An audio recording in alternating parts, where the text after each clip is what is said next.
Yeah, I'm going to just turn the iPad round so that I've just sit down in the corner, and it's a nice little place to read my book. And what am I reading? I'm going to just read now about there was a chap called Pyrrho, or Pyrrho, who went to he was a Greek, and he was the first radical skeptic. Skepticism is important if you're into that sort of thing.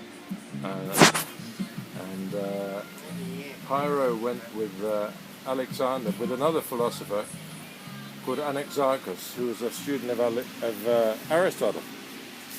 And he went on the Indian campaign with Alexander the Great. And of course that meant the huge battles in Persia and all that sort of nonsense. Anyway, he came back, and basically a school called Pyrrhonism was founded.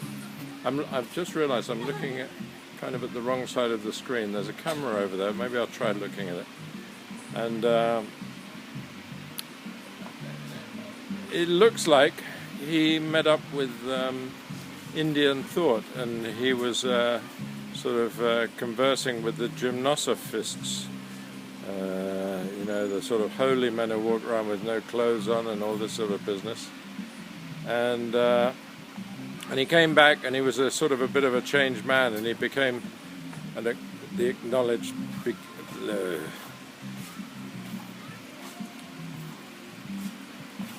he was the guy who introduced radical skepticism to the West. And it's a foundation stone of Buddhism, non-view and that sort of thing, concepts and reality, and not believing what you think is reality. That's the same. It's basically the same meat, different gravy.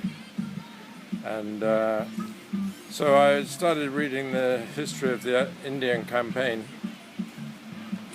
to try and see if I could get some sort of, not insight, but I was just interested in any meeting that might have been described. Well, it's not described.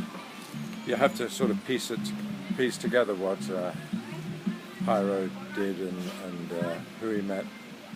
But it looks like he met the Jains. The Jains were a very interesting bunch.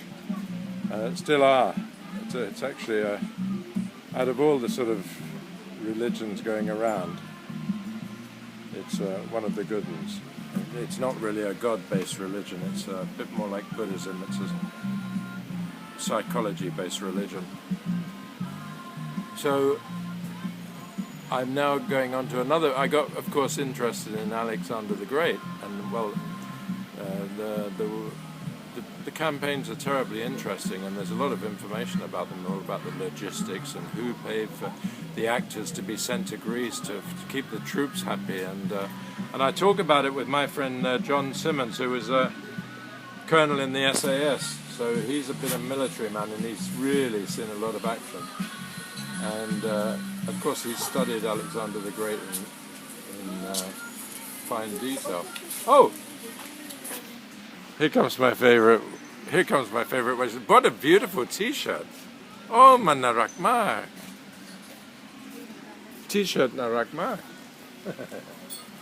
And anyway, so John turned me on to what's supposed to be the acknowledged, the definitive history of Alexander the Great by Robin Lane Fox. So I'm just taking a look at that, and I'm taking a look about the Jains. So I'll leave you with that thought. Bye-bye.